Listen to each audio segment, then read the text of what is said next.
mungkin dibahas tentang Raffi Ahmad ngomongin isu lingkungan tuh nggak akan mungkin gitu ya. Colek Raffi Ahmad biar fungsi gede. Jadi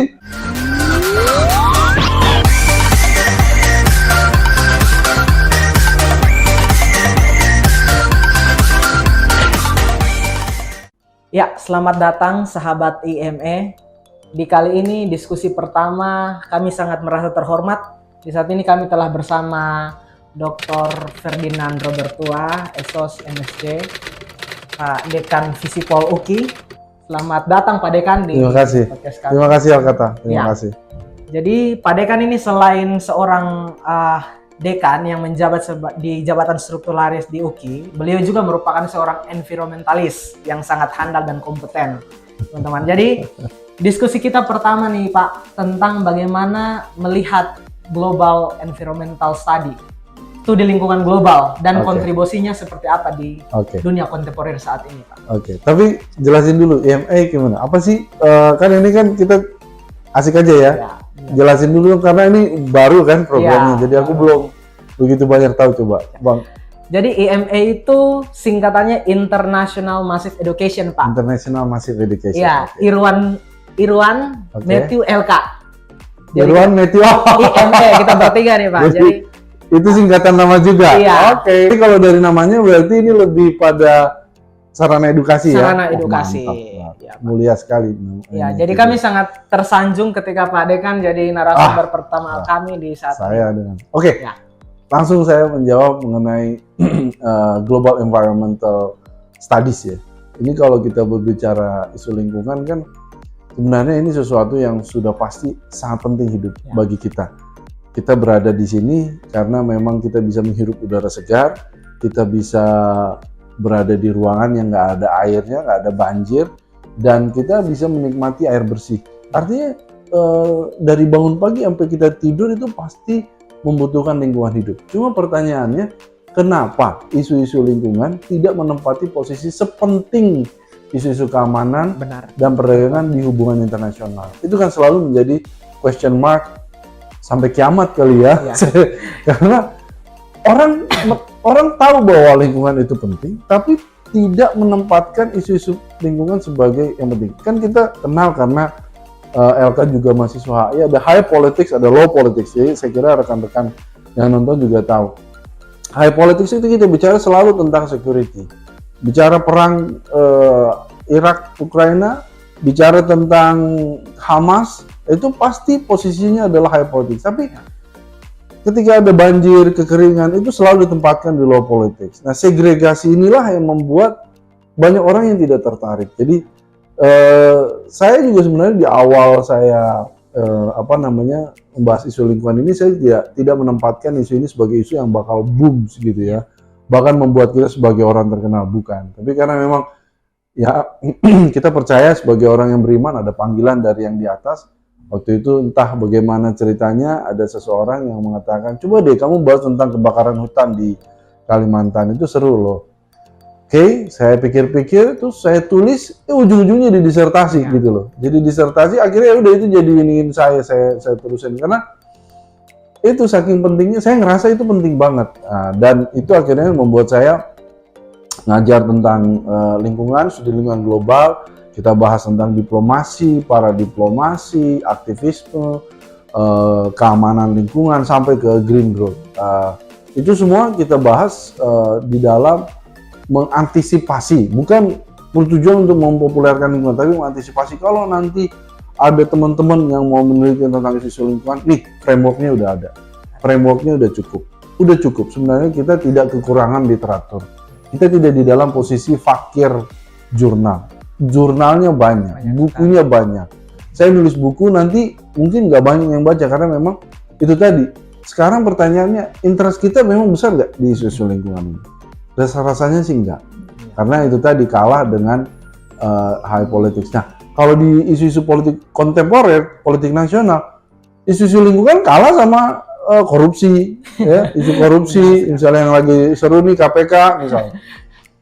Dan juga mungkin kalah sama gibah-gibahannya Raffi Ahmad misalnya ya, gibah-gibahan artis itu nggak akan mungkin dibahas. Raffi Ahmad ngomongin isu lingkungan tuh nggak akan mungkin gitu ya.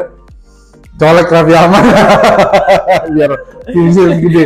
Jadi ya udahlah, saya ngerasa saya kerja untuk melayani, dan salah satunya adalah mempersiapkan framework yang cukup supaya ketika ada teman-teman yang mau meneliti isu-isu lingkungan nggak ada masalah, siap. Wah, luar biasa. Memang kalau dilihat urgensi untuk mempelajari studi lingkungan global, isu-isu lingkungan itu sangat penting sekarang ya Pak. Betul. Bukan saja isu-isu keamanan, pertahanan, politik dan lain-lain.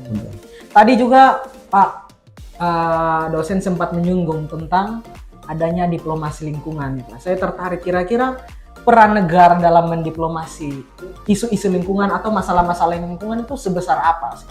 Sangat penting, karena banyak, ini harus dicatat ya, banyak masalah yang tidak kita buat tapi jadi masalah penting buat kita. Ya. Misalnya ketika Jepang melepas limbah nuklirnya, itu kan ada ribuan kilometer di sana, jauh sekali. Tapi ikan-ikan kita terpapar radiasi radionuklir. Padahal limbahnya dibuang jauh sekali. Artinya kalau tidak ada diplomasi, ya kita makan ikan yang terradiasi nuklir. Iya. Mau kayak gitu? Enggak kan? Nah, makanya kita harus punya diplomat-diplomat yang sensitif terhadap isu lingkungan. Artinya dengan ada isu seperti ini, mereka harus ngomong sama Jepang bahwa, hey, ini nggak bisa nih kita toleransi. Atau ada lagi nih isu sampah. Tahu nggak Elkata dan teman-teman bahwa kita pernah mengimpor sampah? Coba. Oh ya, kita pernah mengimpor sampah. Sampah kita aja udah nggak beres, nggak bisa kita olah, nggak bisa kita olah, nggak bisa kita kurangi. Kita malah mengimpor sampah karena kita punya banyak lahan, kita taruhlah sampah-sampah itu. Lah, kalau nggak ada diplomasi, praktek seperti ini akan terus berjalan. Akan terus berjalan. Negara ini itu kaya dengan sumber daya alam.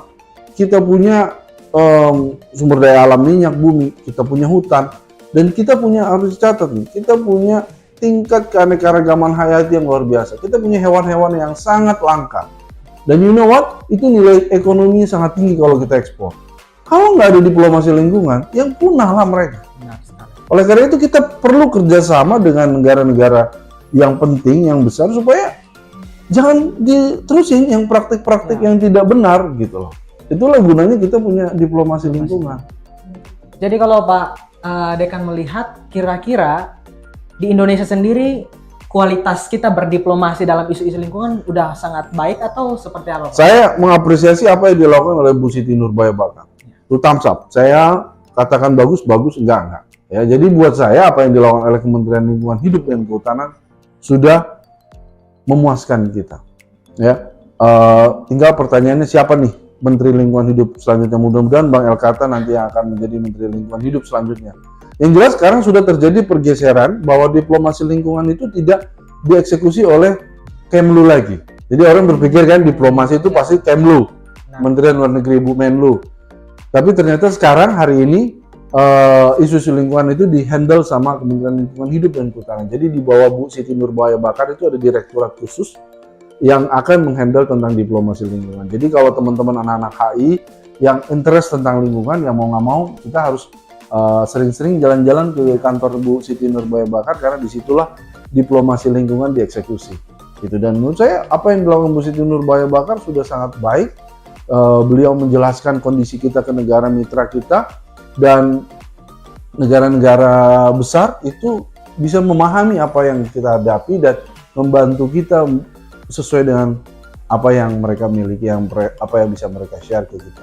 Wah, luar biasa. Berarti selama ini konsep berdiplomasi, saya sendiri merasa bahwa saya pikir kalau konsep diplomasi itu hanya bisa dilakukan Kementerian Luar Negeri, teman-teman. Tapi bisa juga kalau isu-isu lingkungan di bawah Kementerian Lingkungan Hidup dan Kehutanan juga bisa ya Pak? Karena banyak hal yang detail, banyak hal yang teknis, banyak hal yang harus dikoordinasikan dengan kantor-kantor dinas lingkungan hidup di daerah, sehingga memang saya lebih setuju itu di hand over ke Kementerian Lingkungan Hidup dan Kehutanan. Tetapi tetap harus berkoordinasi dengan Kementerian Luar Negeri, karena bagaimanapun juga sesuai dengan undang-undang yang melakukan diplomasi itu adalah Kementerian Luar Negeri. Cuma realisasinya itu bisa berkoordinasi. Tapi di dalam isu-isu lingkungan saya melihat porsinya jauh lebih besar di Kementerian Lingkungan Hidup dan Kehutanan. Oh iya. Iya Pak, saya tipe orang yang kurang terlalu percaya pada peran negara dalam melakukan dalam merealisasi kebijakannya. Kira-kira Pak, adakah kemungkinan provinsi maupun kabupaten atau subnasional yang bisa melakukan diplomasi lingkungan khususnya? Karena kadang-kadang kalau teman-teman tahu, negara kalau jadi perantara untuk melakukan diplomasi, ya banyak dana bisa diselewengkan dan lain sebagainya gitu ya. Atau jadi kira-kira bisa nggak? Ya, bisa. Dan itu yang kita pelajari di segmen para diplomasi. Kita melihat agresifnya gubernur, bupati, wali kota hari ini untuk menjalin kerjasama dengan negara-negara tetangga, negara-negara sahabat, negara-negara yang powerful.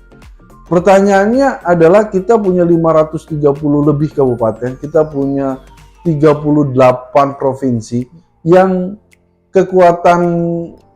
kekuatannya itu beda-beda. Ya, kalau provinsi Jakarta iyalah jago-jago ya, nggak sulit menemukan ASN yang berbahasa Inggris dan mampu menjalin komunikasi. Tapi kan kalau kita berbicara di daerah 3T, maka tantangannya luar biasa. Jadi salah satu yang menurut saya cukup menarik dan sudah saya teliti adalah Kalimantan Timur. Kalimantan Timur itu punya gubernur yang ambisius, Pak Isran Nur, dan juga sebelumnya juga gubernur sebelum Pak Isran Nur juga sangat ambisius. Dan yang paling penting ini didukung oleh aparatur sipil negara dan akademisi. Jadi di Kalimantan Timur itu banyak akademisi yang ada di Universitas Mula Warman gitu ya, dan beberapa universitas di Kalimantan yang mendukung apa yang dilakukan oleh Pak Gubernur. Dan ini jadi sesuatu yang bersejarah karena ini catatan bagus nih, bahwa pemerintah Provinsi Kalimantan Timur menerima hibah sekian ratus miliar dari Bank Dunia untuk restorasi hutan di Kalimantan Timur. Dan Kalimantan Timur menjadi satu-satunya yang menerima di Indonesia. Itu tidak melalui proses yang mudah, itu melalui proses seleksi yang ketat dan panjang untuk menerima hibah ini dari Bank Dunia. Artinya sebenarnya kita punya kompetensi, kita punya kapabilitas. Cuma pertanyaannya, mau nggak kita bareng-bareng? Nah ini masalahnya, mau nggak kita kerjasama? Baik dari akademisi, ya tentu di lead sama gubernur ya, atau pimpinan daerah. Kemudian ASN-nya, kepala dinasnya, niat nggak? Ya kalau misalnya bisnis as usual ya nggak akan mungkin lah. Gitu-gitu aja lah berarti kan. Tapi kalau kita mau mengejar prestasi, bisa banget sebenarnya. Potensinya banyak.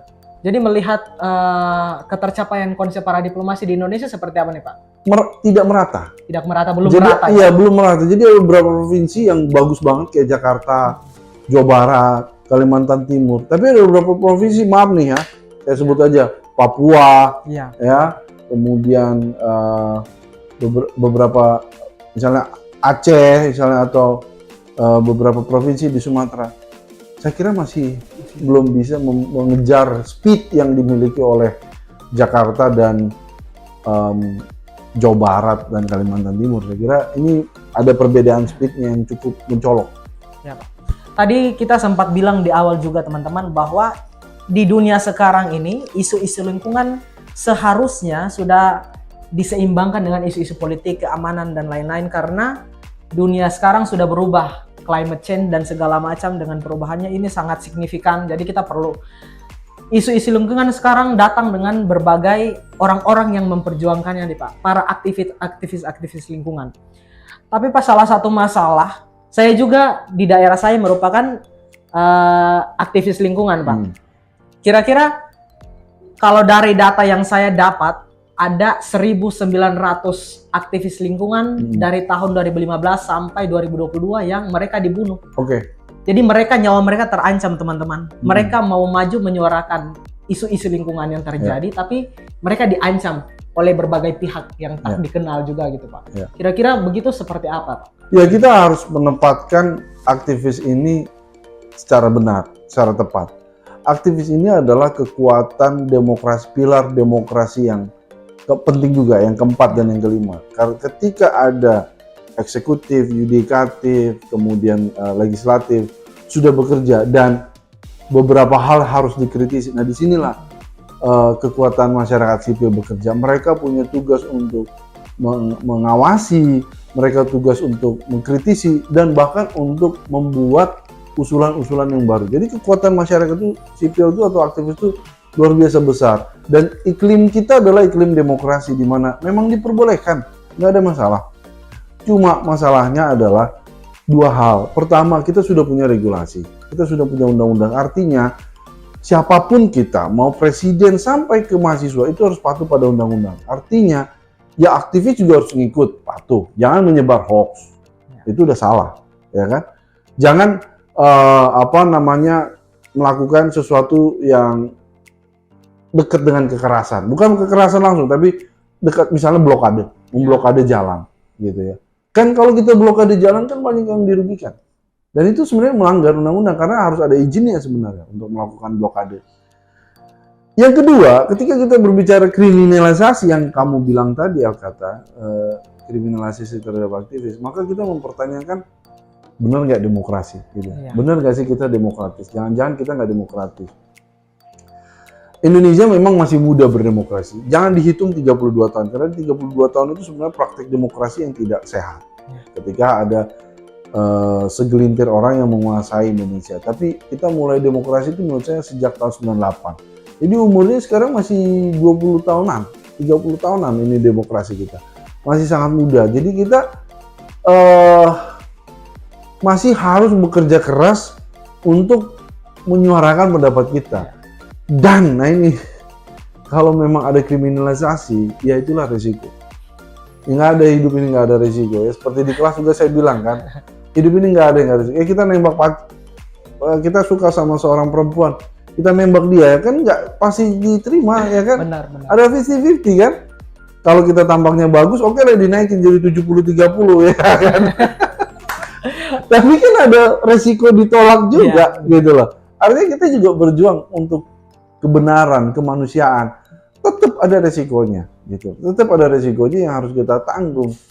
Dan ya kita berharap lah pemerintah benar-benar melindungi aktivis ini. Tetapi di dalam realita bahwa Indonesia kita hari ini masih ada dugaan ketua KPK loh. Ini lagi panas-panasnya. Gimana sih? Bayangin Indonesia kita hari ini ya dengan demokrasi kita yang udah masih ada loh. Kayak gitu. Apalagi kriminalisasi yang kamu bilang tadi itu jadi sesuatu yang ya terjadilah gitu kan. Jadi buat saya, buat para aktivis-aktivis yang menonton, saya nggak mengatakan kita siap mati juga kan. Atau kita siap dipenjara. Tapi ada resiko. Ada resikonya. Itu memang resiko yang harus kita ada. Ya kita berbisnis memang nggak ada resiko. Emang pasti untung. Emang pasti bakal kaya. Enggak loh. Banyak pengusaha bangkrut gila masuk rumah sakit jiwa semua. Gitu loh. Jadi buat saya aktivis itu memang ada resiko. Jadi itu saya rasa itu kacamata aktivis melihat peran pemerintah yang kadang-kadang dalam kehidupan berdemokrasi pun masih terjadi tadi kriminalisasi dan macam-macam. Tapi biasanya nih Pak, dari kacamata pemerintah melihat keberadaan aktivis-aktivis lingkungan khususnya, mereka melihat bahwa aktivis-aktivis lingkungan nih bukan semata-mata mereka menyerukan isu-isu lingkungan saja Pak. Tapi tadi sempat disinggung, udah terjadi blokade, udah masuk kondisi-kondisi yang sangat radikal, dan ini kita lihat kemarin sempat disinggung Pak Dekan juga dalam kelas, Greta Thunberg sempat ditangkap gitu ya Pak. Nah melihat hal itu seperti apa tuh Pak? Ya udah pasti salah lah. Siapa sih yang mau kita bermacet ria 5 jam, 6 jam karena jalan di blokade? Siapa sih yang mau? Nggak ada yang mau gitu. Tapi saya ngerti, paham bahwa kalau tidak melakukan hal-hal yang tanda kutip radikal seperti itu, orang nggak pada dengar. Misalnya nih, buruh berdemo. Kalau dia demo cuma diem-diem aja di kawasan, ya nggak ada yang tahu. Tapi ketika dia menutup jalan tol, nah baru semua orang tahu, oh ini lagi demo nih. Jadi memang apa ya? Itulah keseruan cerita aktivis ya. Aktivis itu memang harus sedikit nakal. Gitu. Jadi supaya orang dengar. Cuma bedanya, saya kira yang ini positif. Bedanya adalah aktivis lingkungan itu tidak nyerempet ke pembunuhan, kekerasan yang fisik. Beda dengan radikal yang kita kenal dalam radikalisme agama. Nah itu ada korban jiwa yang melayang, gitu ya. Kayak kita lihat di berbagai tempat peledakan dan lain sebagainya. Kalau radikalisme lingkungan enggak, dia buat kita menderita panas-panasan di jalan gitu ya, atau tiba-tiba listrik mati karena dicopot itunya gitu ya, tapi nggak sampai menghilangkan nyawa gitu. Jadi buat saya udah pasti saya nggak menyeru, saya tidak mendorong para teman-teman aktivis ini untuk melakukan blokade, tapi yang namanya aktivis itu pasti nakal. Iya, sudah pasti. Pasti nakal. Jadi kita mau ngomong apa juga mereka melakukan hal itu. Dan buat saya ya udah lakukanlah penegakan hukum. Artinya polisi harus tetap melakukan penegakan hukum supaya hukum itu berlaku buat semua. Tidak ada ceritanya karena saya orang lingkungan, maka saya bilang, oh untuk aktivis lingkungan jangan ditangkap ya, enggak. Saya bilang tangkap. Greta Thunberg tangkap gitu. Tapi kan ketika dia keluar, ya dia gitu lagi gitu. Setelah di penjara ya dia gitu lagi. Jadi that's the nature of aktivisme lingkungan gitu. Ya, Pak. Jadi memang kalau kita, teman-teman, kalau kita membahas tentang isu-isu lingkungan ini tidak akan ada habisnya. Pasti. Benar ya, Pak? Bisa 3 jam sendiri. Iya, bisa 3 jam sendiri kalau kita diskusi-diskusi ini. Kita langsung ke end game dari kalau kita membahas studi lingkungan global. Adalah green growth-nya, yes, Pak. Yes. Kira-kira melihat ketercapaian green growth di Indonesia sendiri seperti apa, Pak? Ini pertanyaan yang sulit. Endgame-nya seperti apa? Iya, endgame-nya seperti apa? Saya terus terang belajar banyak dari apa yang terjadi di 2 tahun kita corona, pandemi, COVID. Siapa yang peduli dengan kesehatan waktu itu? Nggak ada. Nggak ada yang pakai masker, nggak ada yang cuci tangan sering-sering, nggak ada yang peduli tentang virus. Tapi once ada corona, semua orang pakai masker. Tidak ada satupun orang yang keluar dari rumah pakai masker. Itu adalah endgame-nya orang-orang kalau dari isu lingkungan, ekosentrisme. Life or death. You do what have to do, you get life. Tapi kalau lu ngelawan, mati. Nah kalau dalam isu lingkungan, kalau kita nggak serius terkait perubahan iklim, pengelolaan sumber daya alam tambang yang benar, kalau orang ekosentris mengatakan dead, kematian menghampiri kita. Misalnya ada banjir, putus akses ambulans, selesai. Akhirnya orang berubah karena takut akan kematian. Itu endgame-nya ekosentris. Nah, harapannya nggak kayak gitu dong. Iya. Nggak mungkin dong saya nggak mau bilang kayak gitu. Saya nggak tahu juga nih, benar-benar nggak tahu kayak gimana endgame-nya. Tapi kalau ekosentris mengatakan endgame-nya life and death. Persis apa yang terjadi di corona kemarin. Nah, the best atau the most comforting endgame adalah anthropocentris. Ya, artinya kita bisa tetap beraktivitas, kita bisa tetap menikmati kekayaan alam, tetapi dengan cara yang berbeda, dengan cara yang lebih sustainable, dengan cara yang lebih friendly buat alam. Kita semua bisa hidup berbarengan, baik manusia, hewan, tanaman, ekosistem terlindungi, itu bisa. Endgame-nya tadi yang dibilang kalau menurut anthropocentris green growth. Tetap ada growth, tapi growth yang green. Bukan growth yang eksploitatif. Bukan growth yang timpang antara kaya dan miskin. Jadi itu adalah endgame dari anthropocentris. Tapi anyway, realita yang harus kita lihat. Ya, kita nggak tahu, saya nggak tahu. Saya tidak berdoa juga corona akan terjadi lagi. Bukan itu mimpi saya. Mimpi saya tentu green growth, tapi kok makin lama kita makin cuek ya. Nah, ini hati-hati itu aja. Hati-hati bahwa skenario atau endgame-nya ekosentris akan terjadi. Kalau kita melihat di kalau kita sebagai akademisi hubungan internasional, ada program dunia dari PBB yang harus kita laksanakan, dan Universitas Kristen Indonesia khususnya Visipol HI Visipol sendiri mengadopsinya dalam kurikulum SDGs Sustainable Development Goals nih Pak. Ada 17 indikator dan saya lihat di dalamnya semua indikator-indikator tersebut merujuk pada isu-isu lingkungan juga nih Pak. Ya. Kalau kita kaitkan antara green growth tadi, endgame dari studi lingkungan global dengan indikator-indikator SDGs, kira-kira 2030 nanti akan terrealisasi nggak Pak? Ya. Saya terus terang bisa stres sendiri ya kalau mikir 2030 tercapai atau enggaknya gitu. Tapi kan saya nanya sama teman-teman juga yang di nonton YouTube ini. Perspektif apa sih yang paling Populer, yang paling terkenal, yang paling diminati oleh masyarakat realis? Second one is liberal. Itu fakta. Ya, artinya orang kalau udah ngomongin senjata, ngomongin kekuatan politik, ngomongin hegemoni, itu seru. Gitu. Nah, artinya udah kita pakai perspektif itu aja. Artinya kalau ngeliat SDGs, kita pakai perspektifnya realis. Cuma bedanya, please satu, jangan ada perang lagi. Ya, itu red mark. Jangan sampai red line. Artinya tidak boleh ada lagi perang. Stop perang, karena perang itu udah menghancurkan semua SDGs gitu. Udah hancur. Yang kedua, kalau kita mau pakai perspektif realis, oke, kita konflik, tapi let's make it fun. Jadi buat saya, makanya saya punya video di YouTube saya buat nama Diplomasi Jengkol. Oh iya, saya pernah nonton. Nonton ya? Seru. Cek di YouTube saya. Jadi kita buat fun lah, kita buat lucu aja lah. Kalau kita perang, bukan kita konflik, kita pakai kekuatan untuk ini ya, kita pakai sesuatu yang lucu kayak jengkol gitu. Jengkol jadi national power kita gitu. Kenapa enggak gitu? Karena kalau kita ujung-ujungnya pakai bahasa yang itu aja, kita akan mudah sekali bosan dan akhirnya tidak menjadikan SDGs ini sesuatu yang penting dan menarik untuk kita bahas. Jadi saya berharap kalaupun SDGs itu dibawa ke arah realis atau liberal, kita buat sesuatu yang seru. Kayak gini nih, ini sesuatu yang menarik nih kalau bisa kita bahas HI dari kanal YouTube seperti ini, kan ini sesuatu yang seru ya. Nggak hanya sekedar baca buku di kelas, kemudian dengar penjelasan dari guru. Itu 30 tahun yang lalu juga kayak gitu loh ya. Itu yang buat orang banyak jera untuk kuliah. Karena orang berpikir, aduh Tuhan, pasti baca buku, pasti ngerjain tugas, dengerin dosen.